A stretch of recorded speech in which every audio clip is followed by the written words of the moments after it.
Sabe aquela ideia de que lutar até o fim, com honra, é sempre a coisa certa a se fazer? A gente aprende isso desde cedo. Mas e se a jogada mais inteligente, a mais poderosa, não for resistir? E se for ceder?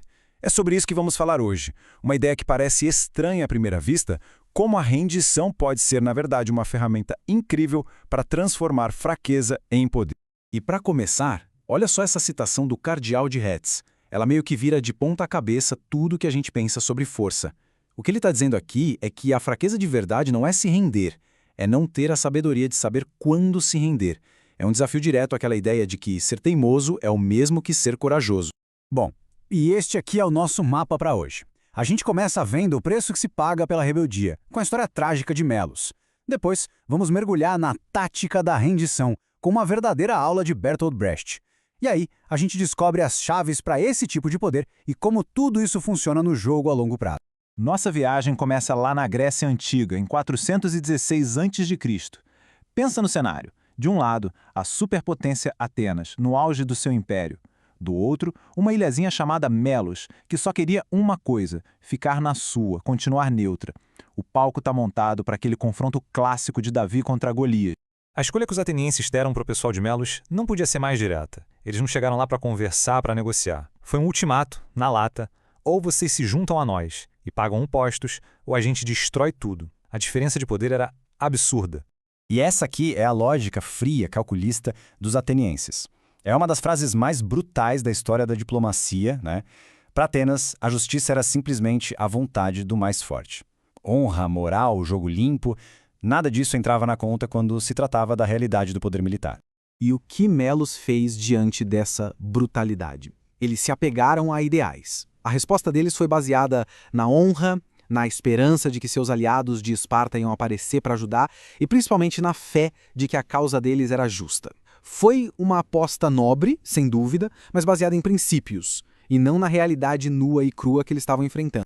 O resultado foi rápido e foi devastador. A decisão de Melos de resistir levou direto à sua destruição total. Esparta nunca apareceu. Os deuses não fizeram nada.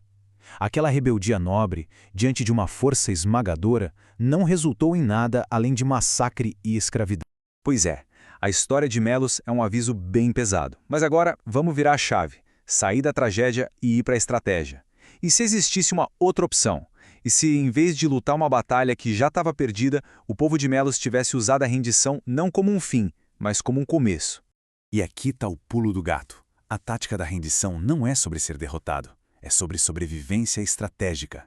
É uma maneira de ceder no campo de batalha de agora para preservar suas forças, para estudar o inimigo por dentro e esperar o momento certo de contra-atacar, quando o poder dele, inevitavelmente, começar a enfraquecer. E para ver essa tática funcionando na prática, vamos dar um salto no tempo para 1947, nos Estados Unidos. O dramaturgo alemão Bertolt Brecht, que era comunista assumido, foi chamado para depor num comitê do governo que caçava comunistas. Uma situação bem parecida com a de Melos, com um poder gigante de um lado e ele sozinho do outro. Só que o resultado foi completamente diferente. O mais interessante aqui é o contraste. Os colegas de Brecht, um grupo que ficou conhecido como os 19 de Hollywood, escolheram ir para o confronto direto. Bateram de frente com o comitê e pagaram um preço altíssimo por isso. Carreiras destruídas. Já o Brecht, ele escolheu um caminho totalmente oposto, o da rendição aparente. Olha só como ele fez isso. Ele não brigou. Pelo contrário, ele pareceu ser o cara mais cooperativo do mundo. Se vestiu de forma conservadora, fumou um charuto para criar uma conexão com o chefe do comitê, usou um intérprete para criar uma barreira sutil na comunicação e, o mais importante, em nenhum momento ele desafiou a autoridade deles. Cada gesto foi calculado para desarmar outra parte. Por exemplo, quando mostraram para ele a tradução de um poema revolucionário que ele escreveu, ele não negou nem defendeu. Ele só disse: eu escrevi um poema em alemão que é muito diferente disso aí. Foi uma resposta genial, super evasiva, que ninguém podia refutar. Isso frustrou o comitê, mas não deu a eles nenhum motivo para atacar. E qual foi o resultado? Enquanto os colegas dele estavam indo para a ruína, o Brecht foi elogiado pela cooperação e foi liberado. No dia seguinte, ele pegou um avião e foi embora dos Estados Unidos, livre para continuar escrevendo suas peças. Ele cedeu na batalha de uma tarde para vencer a guerra da sua vida e da sua carreira. A história do Brecht mostra o poder dessa tática na prática. Então, vamos agora detalhar um pouco mais os princípios por trás dela, para entender como essa estratégia funciona e como ela pode ser aplicada.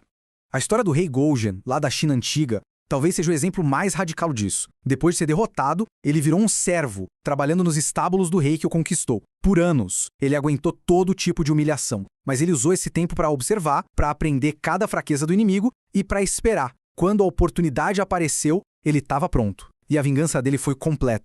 E essa tática aparece de várias formas. Voltaire usou uma rendição verbal para acalmar uma multidão furiosa. O Japão do século XIX, por fora, cedeu ao Ocidente, mas só para poder absorver o conhecimento deles e, no fim, superá-los. E até na literatura a gente vê prisioneiros usando uma obediência exagerada para ridicularizar seus guardas. O princípio é sempre o mesmo: ceder por fora para ganhar por dentro. Então, qual é a grande lição disso tudo? É entender que o poder nunca fica parado.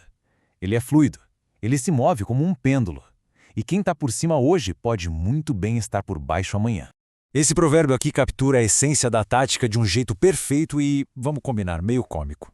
A reverência, o ato de se curvar, é a submissão que todo mundo vê.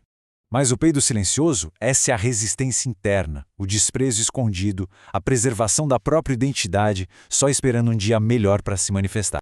E esse é o objetivo final, no fim das contas. A rendição estratégica não é sobre desistir da luta. É sobre garantir a própria sobrevivência para continuar no jogo, para estar lá, pronto para agir quando o pêndulo do poder, inevitavelmente, balançar de volta a seu favor. É tudo sobre sobrevivência, paciência e timing. É bem diferente do martírio, que é uma aposta arriscada e na qual quem se sacrifica não colhe os frutos. A rendição é calculada. Ela preserva o recurso mais importante que existe, a própria presença no jogo. Permite que se viva para lutar outro dia, num campo de batalha que seja mais favorável e nos seus próprios termos. E isso tudo deixa uma pergunta no ar, né? Diante de uma força muito maior, o nosso primeiro instinto é sempre lutar, bater de frente, mesmo correndo o risco de quebrar? Ou será que existe uma força ainda maior em se curvar, sobreviver e esperar o momento certo para se levantar de novo, mais forte do que antes? A resposta para essa pergunta pode definir quem, no final, realmente vence o jogo.